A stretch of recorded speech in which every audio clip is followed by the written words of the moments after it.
মনে রাখবেন, আল্লাহ যাদেরকে উপরে উঠায় পৃথিবীর এমন কোন শক্তি নাই তাকে নিচে নামায়।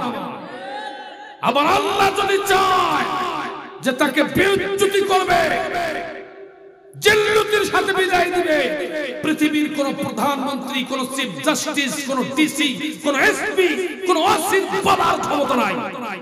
কিশোরগঞ্জ নীলফামারী এলাকার ভাইদেরকে বলতে চাই, এখনো যদি কোন মানুষ, এখন বা ভবিষ্যতে যদি কোন মানুষ কোরআনের সাথে বেইজ্জতি বেয়াদবি করার চেষ্টা করো, আলেমদের সাথে বেয়াদবি করার চেষ্টা করো, উলামায়ে কিরামদের সাথে বেয়াদবি করার চেষ্টা করো, আল্লাহর ওলিদের সাথে যদি বেয়াদবি করার চেষ্টা করো, মনে রাখবে তোমাকে নমরুদের মতো, ফিরআউনের মতো, আবু জাহেলের মতো, শয়তান হাসিনার মতো ধ্বংস করে দিবে। কথা বলো ঠিক না ঠিক?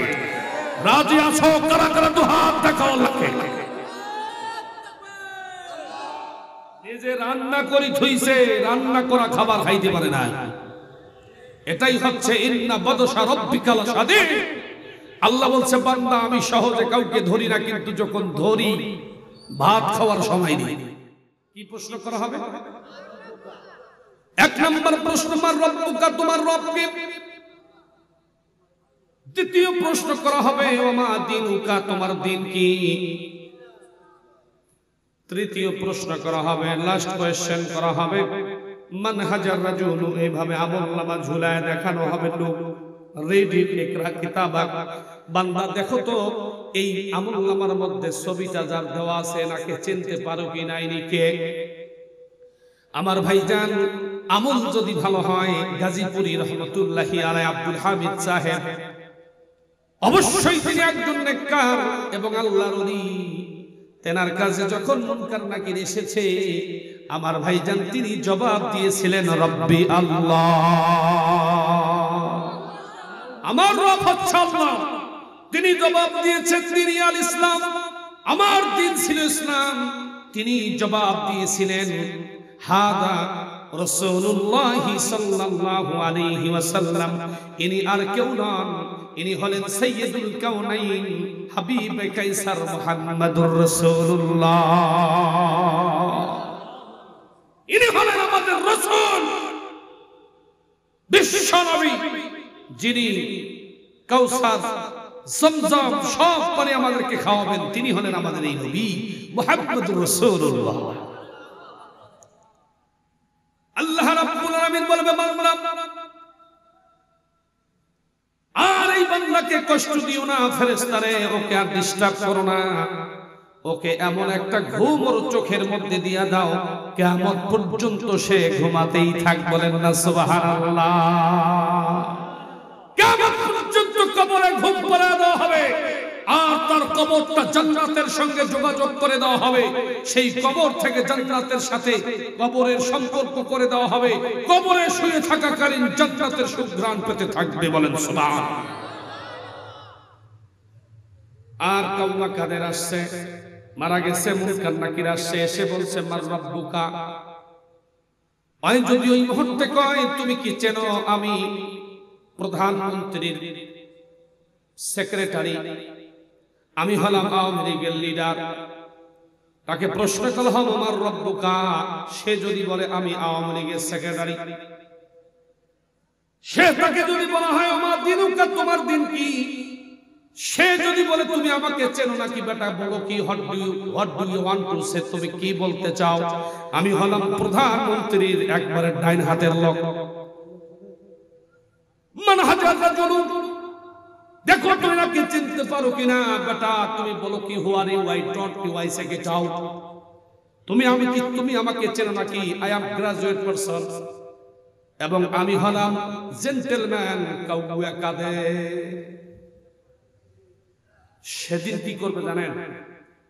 হাড়, হাড্ডি, অস্থি, মজ্জা, কলজিয়া, ফেফড়া, বিসমিল্লাহ, গুড়িয়া, আশকুল্লাহ, জয়েন্ট পয়েন্ট যা আছে, ফেরেশতারা একটা একটা করে ভাগ করবে, থুথুরে বানায়া একটা জাহান্নামে নিক্ষেপ করবে। কথা বলে ঠিক না বেটা? ওখানে কোনো মাস্তানি চলবে না, টপটেরর চলবে না, টেন্ডারবাজি চলবে না, চাঁদাবাজি চলবে না। যদি আপনার আমল ভালো হয়, ফাইনাল জান্নাতা হিয়াল মাওয়া, আল্লাহ আপনার কবরটা জান্নাত বানায় দিবেন। আমল খারাপ হয়ে যাবে, ফাইনাল জাহিমা হিয়াল মাওয়া, আল্লাহ পাক আপনাকে জাহান্নামে নিক্ষেপ করবে। কথা বুঝে থাকলে বলেন ঠিক না ঠিক। সুতরাং এখানে আসছি আমরা রং তামাশা করার জন্য? আব্বা তোমরা দাঁড়িয়ে আছো কেন? একটু বসো বাপ, বসো, দোয়া নিয়ে যাও। আলেমদের সাথে সঙ্গ দিতে হয়, আলেমদের মজলিসে বসতে হয়। সম্পর্ক তো আলেমদের সাথে নয়, সম্পর্ক তোমার থাকে গাঁজাখোর, ফেন্সিডিল খোর, ইয়াবাখোর, ইনজেকশন পুষ্কর, এদের সাথে সম্পর্ক। দুনিয়া কা মাজা লে লো, দুনিয়া তো মেরি হে, দুনিয়ার পেছনেই ছুটছে কিছু যুবক। অথচ যুবক তোমাকেই বলছি, তুমি যদি সম্পর্ক ভালো আলেমদের সাথে সম্পর্ক রাখো, নামাজি ওয়ালাদের সাথে সম্পর্ক রাখো, আল্লাহ ওয়ালাদের সাথে সম্পর্ক রাখো, মসজিদ মাদ্রাসা ওয়ালাদের সাথে সম্পর্ক রাখো, কিয়ামতের ময়দানে দেখবা তোমার তাদের সাথেই হাসর হয়ে যাবে। বলেন সুবহানাল্লাহ। আর তোমার সম্পর্ক যদি থাকে গাঁজাখোরদের সাথে, কলকিওয়ালাদের সাথে, তাহলে কিয়ামতের ময়দানে দেখবা তুমি কলকির সন্ধান পেয়ে যাবে, কলকিওয়ালা তোমার সামনে উপস্থিত হয়ে যাবে। এই জন্য যার সাথে যার মহাব্বত, তার সাথে তার কিয়ামত। as in so in,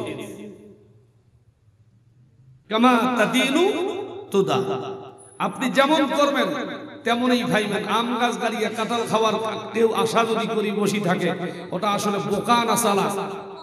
কথা বলে না, বোকা। এই জন্য আম যদি খাইতে চান, আম গাছ গাঁথতে হবে। আপনি যদি জান্নাত পেতে চান, জান্নাত যাওয়ার মতো কাজ করতে হবে। কথা বলো ঠিক না বেঠিক? শয়তানি করবা সারা জীবন, আর মারা যাওয়ার সময় বিসমিল্লাহি ওয়া আলা মিল্লাতি রাসূলিল্লাহ, আল্লাহ রাসূল এবং আল্লাহর নামে সুপর্দ করে দেওয়া হলো। শয়তানি ছাড়া আর কিছু না। ফেরেশতাকে খালি আয় আয়, আমি আসি, আয়।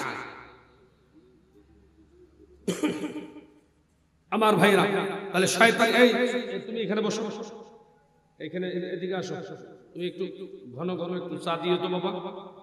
আপনি মামা,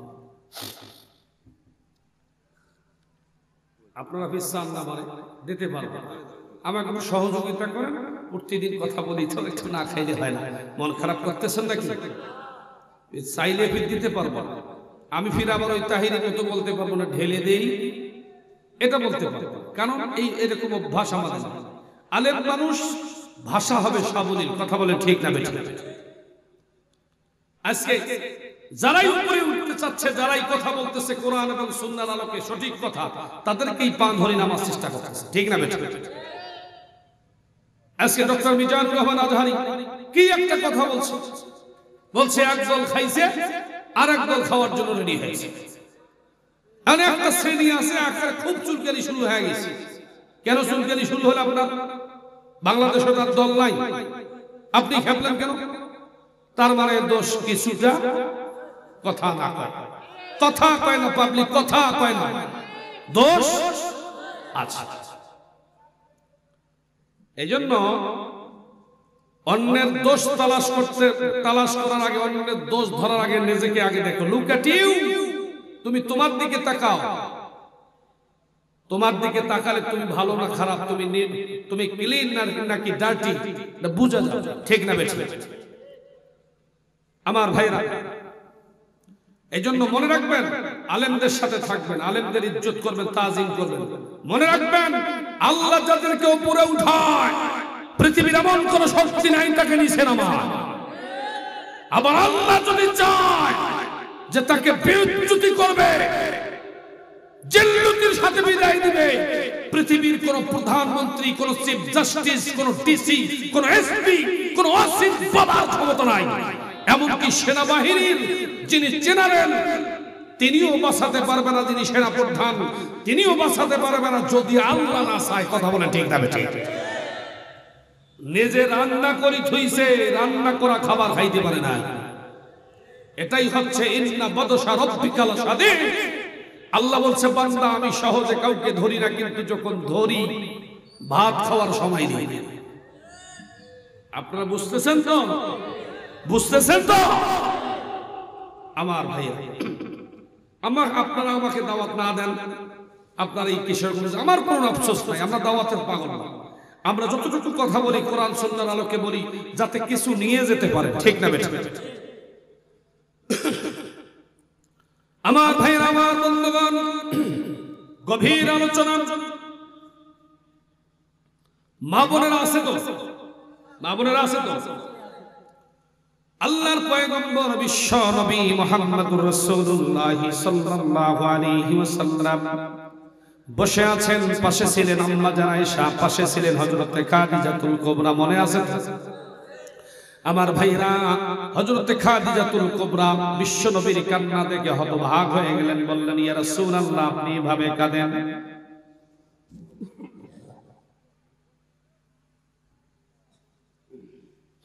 আপনি এভাবে কাঁদতেছেন কেন বুঝলাম না। নবীজির কান্না আরো বেড়ে গেল। নবীজি সাল্লাল্লাহু আলাইহি ওয়াসাল্লাম বললেন, খাদিজা রে, আল্লাহ পাক বলতেছেন, মাটি দিয়ে যেহেতু তোমাকে তৈরি করা হয়েছে, আবার মাটির ভিতরে প্রত্যেকটি মানুষকে যেতে হবে, আবার এই মাটি থেকে প্রত্যেকটা মানুষকে প্রশ্ন করা হবে। খাদিজাতুল কুবরা ঘটনা শুনেন। আমি খুব শর্ট করে বলছি, এখানে অনেক ব্যাখ্যা আছে, সংক্ষিপ্ত আকারে বলছি। মুসলমান ভাইরা, আমার সম্মানিত কিশোরগঞ্জ এলাকাবাসী, নীলফামারীর ভাইরা, ও বন্ধুগণ, ও যুবক ভাইরা, কানটা একটু খরগোশের মতো খাড়া করে দিয়ে শোনো। এ বাবা, মন খারাপ করো না, দিলটা নরম করো, চোখের পানি ছেড়ে দেওয়ার চিন্তা ভাবনা করবা। যদি একটা ফোঁটা চোখের পানি তুমি ফেলাতে পারো এই হাদিসটা শোনার পরে, তাহলে আল্লাহর নামে কসম করে বলতে পারি, আজকের মাহফিল সাকসেস, এবং আজকে যা চাবেন আল্লাহর কাছে আমার আল্লাহ আজকে দিয়ে দিবে। কেন দিয়ে দিবেন? এই মাসটা হলো পবিত্র রজব মাস, বলেন সুবহানাল্লাহ। এই মাসে আল্লাহ পাক আমার নবীকে হাদিয়া দিয়েছেন, সুবহানাল্লাহ। আর আমি আজকে আলোচনার মাধ্যমে আল্লাহর কাছ থেকে আমি এবং আমরা সবাই হাদিয়া নিয়ে এখান থেকে বিদায় নেব, ঠিক না বেটি? আমার ভাইরা, বিশ্ব নবী যখন ব্যাখ্যা করা শুরু করলেন, আম্মা জান খাদিজাতুল কুবরা কান্নায় অস্থির হয়ে পড়লেন। আমার ভাইরা, নবীজি সাল্লাল্লাহু আলাইহি ওয়াসাল্লাম খাদিজাকে বললেন, খাদিজা, কান্না থামাও। এই কথা বলতে বলতে এমন সময় সালাতুল আসরের আযান হয়ে গেল। বিশ্ব নবী মসজিদে নববীতে রওনা দিলেন, নামাজ শেষ করলেন। এমত অবস্থায় হযরতে খাদিজাতুল কুবরা অসুস্থ হয়ে পড়লেন, কান্নায় কান্না অসুস্থ হয়ে পড়লেন। হযরতে ফাতেমা, তখন তার বয়স ছিল 8 থেকে 10 বছর। হযরতে ফাতেমা রাদিয়াল্লাহু তাআলা আনহা বিশ্ব নবীর দরবারে গেলেন, গিয়ে বললেন, ইয়া রাসূলুল্লাহ, ইয়া হাবিবাল্লাহ, ও বাবার আব্বা জান, আম্মা জান খাদিজাতুল কুবরা বড় অস্থির হয়েছে, অসুস্থ হয়ে পড়ে আছে, না জানি কখন কি হয়ে যায়। আমার নবীজি বিশ্ব নবী 1 সেকেন্ড মসজিদে নববীতে আর দেরি করলেন না, দ্রুত চলে আসলেন। মা বোনেরা, গভীর মনোযোগ সহকারে কথাগুলো শুনতে হবে। কি আপনাদেরকে দিতে চাচ্ছি বন্ধুগণ, ও আমার মা বোনেরা, গভীর মনোযোগ। আম্মা জান খাদিজাতুল কুবরা চিত হয়ে শুয়ে আছে। খাদিজার কন্যা হচ্ছে ফাতেমাতুজ জোহরা, যিনি জান্নাতি রমণীদের সরদারিনী হবে, যার 2 সন্তান হাসান হুসাইন রাদিয়াল্লাহু তাআলা আনহুমা। আমার ভাইজান, এই 2 জন হবে জান্নাতি যুবকদের সরদার। একটু আওয়াজ দিয়ে বলা যাবে কি সুবহানাল্লাহ?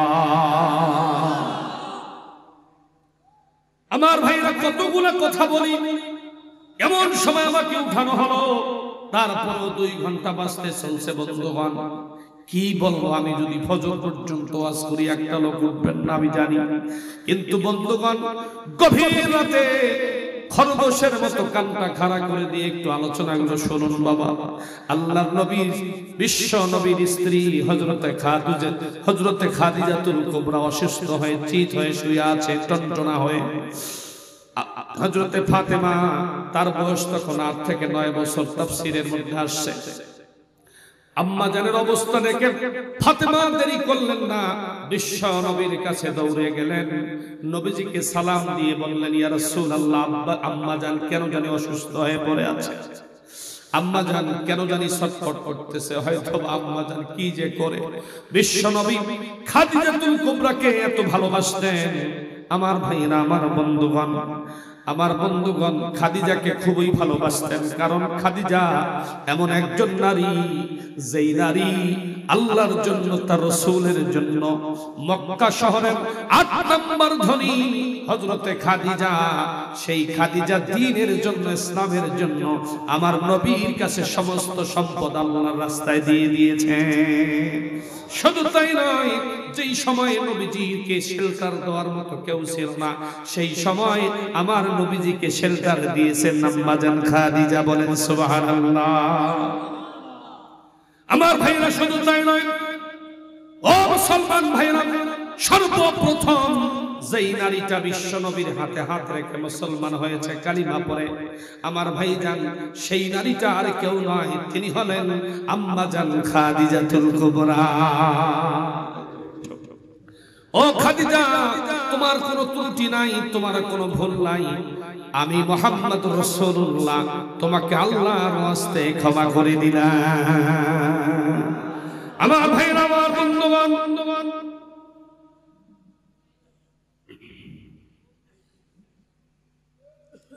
আমার ভাইরা, কষ্ট হচ্ছে না? আমার বন্ধুগণ, আল্লাহর পয়গম্বর বিশ্ব নবীকে আমার নবীজির বিবি হযরতে খাদিজা বলতেছেন, মা কান, ও মাগো, কানটা খরগোশের মতো খাড়া করে দিয়ে শোনো। হাদিসটা যদি গ্রহণ করতে পারেন, আমি কথা দিলাম আল্লাহ সুবহানাহু ওয়া তাআলা আপনার জীবনের সমস্ত আপদ বিপদ বালা মুসিবত রক্ষা করবেন। আপদ বিপদ বালা মুসিবত থেকে হেফাজত করবেন, আপনাকে রক্ষা করবেন। আমার ভাইরা, নবীজি সাল্লাল্লাহু আলাইহি ওয়াসাল্লামকে খাদিজা বললেন, ইয়া রাসূলুল্লাহ, আমার এক নাম্বার ওসিয়ত হলো, আমি হয়তো কিছুক্ষণের মধ্যে বিদায় নেব, তবে আমি যদি বিদায় হয়ে যাই, আপনি আমাকে নতুন কাফন দিয়ে কাপড় পরাবেন না, নতুন কাপড় দিয়ে আমাকে কাফন দিবেন না, আমাকে কাপড়ের কাফন পরাবেন না। ইয়া রাসূলুল্লাহ, আমি চাই আপনার জুব্বা মুবারক দিয়ে আপনি আমার কাফনের ব্যবস্থা করে দিবেন। নবীজি সাল্লাল্লাহু আলাইহি ওয়াসাল্লাম বললেন, খাদিজা, তুমি তো আমার স্ত্রী, আমি তো তোমার স্বামী। আমার ভাইরা, আমার বন্ধুগণ, নবীজি খাদিজার কথায় রাজি হয়ে গেলেন। 2 নম্বর ওসিয়ত করলেন, ইয়া রাসূলুল্লাহ, আমি যদি মারা যাই, আমাকে আপনি নিজের হাতে করে কবরে নামাবেন। কেমন নারী, কেমন মহিলা! আরে যেখানে রহমাতাল লিল আলামিন, সেখানে রব্বুল আলামিন, যেখানে রব্বুল আলামিন সেখানে রহমাতাল লিল আলামিন। আমার ভাইজান, আল্লাহর জন্য রাসূল খুশি, রাসূল জন্য আল্লাহ খুশি। আমার ভাইরা, যেই নবীর কারণে আমার আল্লাহ तमाम পৃথিবীতে সৃষ্টি করেছেন, যেই নবী আঙ্গুল আকাশের দিকে করলে আকাশের চাঁদ 2 টুকরা হয়ে যায়। আমার ভাইরা, হ্যাঁ বললে হালাল হয়ে যায়, না বললে হারাম হয়ে যায়। পাঁচ জমিন থেকে উপরে উঠালে পরে আরশ আজিমে আল্লাহ পাকের আরশে আল্লাহর বাড়িতে চলে যায়। একটু যুবক আওয়াজ দিয়ে বল আল্লাহু আকবার। আমার ভাইরা, আমার বন্ধুগণ, আরে সেই নবী মুহাম্মদুর রাসূলুল্লাহ সাল্লাল্লাহু আলাইহি ওয়াসাল্লামকে বলতেছে, ইয়া রাসূলুল্লাহ, আমি মারা গেলে আমাকে আপনি নিজের হাতে কবরে নামায়া দিবেন। আমার ভাই, মা,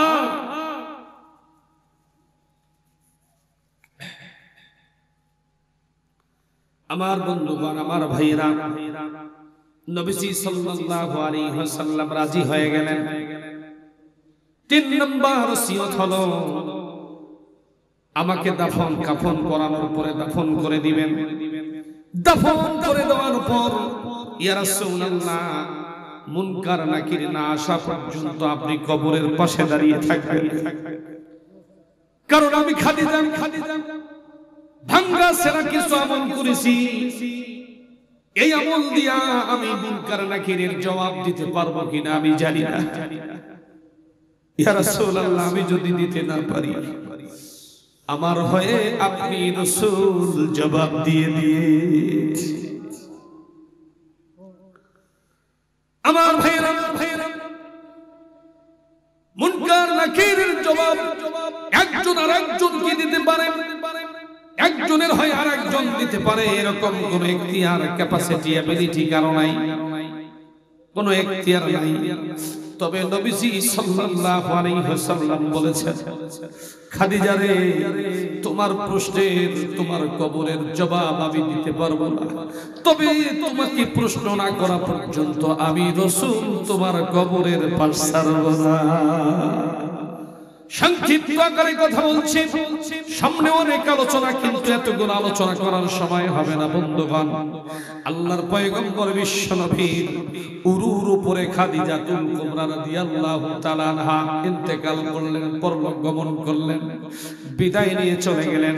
হযরতে খাদিজার সমস্ত শরীরটা বিশ্বনবীর জুব্বা দিয়ে কাফন করায় দেওয়া হলো। আমার ভাইজান নবীজি সাল্লাল্লাহু আলাইহি ওয়াসাল্লাম নিজের হাতে তার গোসল করে দিলেন, তার জুব্বা দিয়ে তার কাফন পরায় দিলেন। আমার ভাইজান নিজের হাতে হযরত খাদিজাকে কবরে রাখলেন। শুধু তাই নয়, কবরে রাখানোর পরে সাথে ছিল আবু বকর, ওমর, ওসমান, আলী। আমার ভাইজান এবং বিশ্ব নবী মুহাম্মদুর রাসূলুল্লাহ সাল্লাল্লাহু আলাইহি ওয়াসাল্লাম কবরের মধ্যে রাখার পরে কবর সেই কবর ঢাকনা দেওয়া হলো, বিছানা বিছায়া দেওয়া হলো, মাটি দেওয়া হলো। এরপরে বিশ্ব নবী অজরে কাঁদতেছেন, কারণ যেই সময় কেউ ছিল না বিশ্ব নবীকে শেল্টার দেওয়ার জন্য, সেই সময় ছিল হযরতে খাদিজা। বিশ্ব নবী খুব ভারাক্রান্ত হয়ে গেলেন, কারণ তার চাচা যদিও ঈমান আনে নাই, কিন্তু বিশ্ব নবীকে শেল্টার দিয়েছিলেন। এই কারণে একটু স্যাক্রিফাইস হবে তার জন্য। সে জাহান্নামে থাকবে, তবে নরমাল শাস্তি হলো কাদামাইন, তার পায়ের নিচে একজোড়া আগুনের জুতা পরায় দেওয়া হবে। এটা হলো একেবারে নরমাল শাস্তি। এই জুতার আগুন পায়ে দেওয়ার সাথে সাথে মাথার মগজ টকবক করতে থাকবে, ভাতের উতলের মতো মগজগুলো নাক দিয়ে, মুখ দিয়ে, চোখ দিয়ে সব বের হয়ে যাবে। আবার সাবেক মাথা হবে, আবার মগজ বের হবে। এইভাবে খুলুকফিন নার, এভাবে আজীবন এই শাস্তি চলবে। এটা হলো জাহান্নামের সবচাইতে হালকা এবং আরামদায়ক ঠান্ডা শাস্তি, বলেন নাউযুবিল্লাহ। কেন? নবীজিকে ভালোবাসছেন, এই কারণে তার জন্য অন্য কোন শাস্তি নাই, খালি একটা শাস্তি, তার পায়ের নিচে একজোড়া জুতা পরায় দেওয়া হবে। এই শাস্তি চলবে খুলুকফিন নার, আজীবন। আমার ভাইরা, আমার বন্ধুগণ, তার চাচা বিদায় নেওয়ার কিছুদিন পরে হযরতে খাদিজা চলে গেলেন। বিশ্ব নবী বড় একা হয়ে গেলেন। নবীজি সাল্লাল্লাহু আলাইহি ওয়াসাল্লাম একা হয়ে গেলেন, কাঁদতেছেন। খাদিজার কবরের পাশে এমন ভাবে কাঁদতেছেন, বাবা আবু বকর, ওমর, ওসমান, আলী বিশ্ব নবীর কান্না দেখে তারা কান্না থামাতে পারতেছে না। আবু বকর, ওমর, ওসমান, আলী বিশ্ব নবীকে বললেন, ইয়া রাসূলুল্লাহ, ইয়া হাবিবাল্লাহ, আপনি কাঁদবেন না, চলেন, আর কতক্ষণ এখানে থাকবেন? নবীজি বললেন, ও আলী, ও আলী, ও আবু বকর, ওমর, তোমরা চলে যাও, আমাকে কাঁদতে দাও, আমাকে থাকতে দাও। আবু বকর, ওমর, ওসমান বললেন, ইয়া রাসূলুল্লাহ, এইভাবে কতক্ষণ থাকবেন? আপনি যদি কান্না বন্ধ না করেন, আমরাও তো কান্না বন্ধ করতে পারবো না। আপনি যদি না যান, আমরাও তো যেতে পারবো না। ওমরকে বলা হলো, আলীকে বলা হলো, ওসমানকে বলা হলো, ও আমার সাহাবীরা শোনো, তোমরা যেতে পারো, যতক্ষণ পর্যন্ত মুনকার নাকির আমার বিবি, আমার কলিজার টুকরা, আমার হৃদয় ন্যাংরানো স্ত্রী খাদিজাকে যতক্ষণ পর্যন্ত ফেরেশতা এসে প্রশ্ন করবে না, ততক্ষণ পর্যন্ত আমি মুহাম্মদুর রাসূলুল্লাহ কবর ছেড়ে যেতে পারি না। বিশ্বনবী আরাম করতেছেন, বসে আছেন, চোখের পানি ছেড়ে দিয়ে অঝরে কাঁদতেছেন। নবীজি সাল্লাল্লাহু আলাইহি ওয়াসাল্লাম অনেকক্ষণ, ঠিক কিছুক্ষণের মধ্যে জিবরাইল আলাইহিস সালাতু ওয়াস সালাম বিশ্ব নবীর কাছে ওহী নিয়ে আসতে বাধ্য হলেন। একটু পুরুষের মতো বলেন না আল্লাহু আকবার। এ যুবক, গলা ছেড়ে দিয়ে এইভাবে ডান হাতটা উপরের দিকে করে বল আল্লাহু আকবার। আমার ভাইয়ের, আমার বন্ধুগণ, খাদিজাতুল কুবরা বিদায় হয়ে চলে গেলেন। নবীজি অনেকক্ষণ, নবীজি এবং তার সাহাবীরা সহ উপরে দাঁড়িয়ে আছেন, বসে আছেন। মা, ও মাগো, দিলটা একটু নরম করে দাও, একটা ফোঁটা চোখের পানি যদি বের করতে পারো মা, আজকে তাফসীর মাহফিল সার্থক হয়ে যাবে। আমার ভাইরা, জিবরাইল আলাইহিস সালাতু ওয়াস সালাম এসে বললেন, আসসালামু আলাইকা ইয়া রাসূলুল্লাহ, ইয়া হাবিবাল্লাহ, হে আল্লাহর পয়গম্বর, আপনি চলে যান, আপনাকে আর এখানে থাকতে হবে না, কারণ আপনার সাথে খাদিজার যেদিন জিম্মাদারি হয়েছে, আলোচনা হয়েছে, ডিসকাস হয়েছে, আপনাকে যেদিন বলেছেন ওগো আমার প্রাণের স্বামী, যতক্ষণ পর্যন্ত মুনকার নাকির আমার কবরে আসবে না, যতক্ষণ আমাকে প্রশ্ন করবে না, ততক্ষণ আপনি রাসূল আমার কবর ছেড়ে দিতে পারবেন না। যেদিন আপনি, ওই দিনে আপনি জিম্মাদারি নিয়েছেন, আপনি যেদিন খাদিজাকে বলেছেন, খাদিজা রে, ঠিক আছে, যতক্ষণ ফেরেশতা আসবে না, যতক্ষণ মুনকার নাকির আসবে না, আমি রাসূল তোমার কবরের পাশে দাঁড়িয়ে থাকব। ইয়া রাসূলুল্লাহ, আপনি কবরে থাকবেন, আপনি কবরের পাশে দাঁড়িয়ে থাকবেন। মুনকার নাকির, পৃথিবীর এমন কোন ফেরেশতা আছে নাকি আপনি সেখানে দাঁড়িয়ে থাকলে মুনকার নাকির সেই জায়গায় হযরতে খাদিজার কাছে প্রশ্ন করার জন্য আসতে পারে? ইয়া রাসূলুল্লাহ, আপনি চলে যান, আপনাকে থাকতে হবে না, খাদিজার জন্য চিন্তা করতে হবে না। যেদিন আপনি খাদিজার জিম্মাদারি নিয়েছেন, ওই দিনে খাদিজার কবরের প্রশ্ন আমার আল্লাহ নিজেই ফেরেশতার কাছে আদায় করে দিয়েছেন। লিল্লাহি তাকবীর।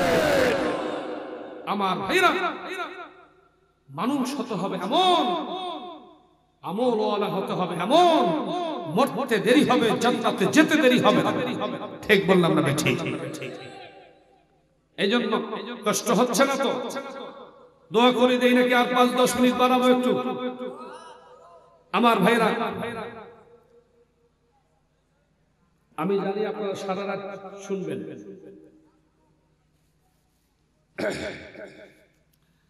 বাবা, ও মা, ও বাবা, ও আমার যুবক ভাইরা, এই পৃথিবীতে আমরা কেউ থাকবো না, সবাইকে চলে যেতে হবে। এই কবর কারোর জন্য হবে জান্নাতের টুকরা, আবার কবরটা কারোর জন্য হবে জাহান্নামের একটি গর্ত। ঠিক বললাম না? ঠিক বললাম। আপনার আমল যদি ভালো হয়, কবর জান্নাতের বাগান হয়ে যাবে, কবরটা ৭০ হাত লম্বা হয়ে যাবে, জান্নাতের সঙ্গে সংযোগ দেওয়া হবে। সুবহানাল্লাহ। আর যদি আমল খারাপ হয়ে যায়, কবরের মাটি দুই দিক, চতুর্দিক থেকে সে আমল চাপ দিবে, বাম পাজরের হাত ডান পাশে চলে যাবে, ডান পাজরের হাত বাম পাশে চলে যাবে, এমন ভাবে আসবে অস্থি মজ্জা কলজে ফেফড়া গুড়টা বিসমিল্লাহ আশকুল্লাহ জয়েন্ট পয়েন্ট যা আছে সব চুরমার হয়ে যাবে। ঠিক বললাম না? ঠিক। এই জন্য মাস্তানি করো না। কত মাস্তান দেখেছি, কত টেন্ডারবাজ দেখছি। আমার ভাইজান, মিস্টার ফেরাউনের মতন সম্পদওয়ালা আর বড় মাস্তান কি বাংলার জমিনে আর হবে? কথা পুরুষের মতো জবাব দেওয়া হবে। সে ফেরাউন তো আমার আল্লাহ পাক চুবায়া মেরেছে। ঠিক বললাম না? আমার ভাইজান নমরুদকে, যে নমরুদ, কারুন, সাদ্দাত, আবু জেহেল, এরা রসুল বিদ্বেষী, কোরআন বিদ্বেষী ছিল। সারা জীবন আল্লাহ এবং তার রসুলের বিপক্ষে যুদ্ধ বিগ্রহ করেছিল। আল্লাহ সুবহানাহু ওয়া তাআলা তাদেরকে দুনিয়া থেকে বিচ্যুতির সাথে বিদায় করে দিয়েছে। আবার 2024 আমরা দেখেছি আলেমদের সাথে বেয়াদবি করার কারণে, কোরআনের সাথে বেয়াদবি করার কারণে, দ্বীনের বিপক্ষে অবস্থান করার কারণে আবার আল্লাহ 2024-এ আবু জেহেল, হাসিনার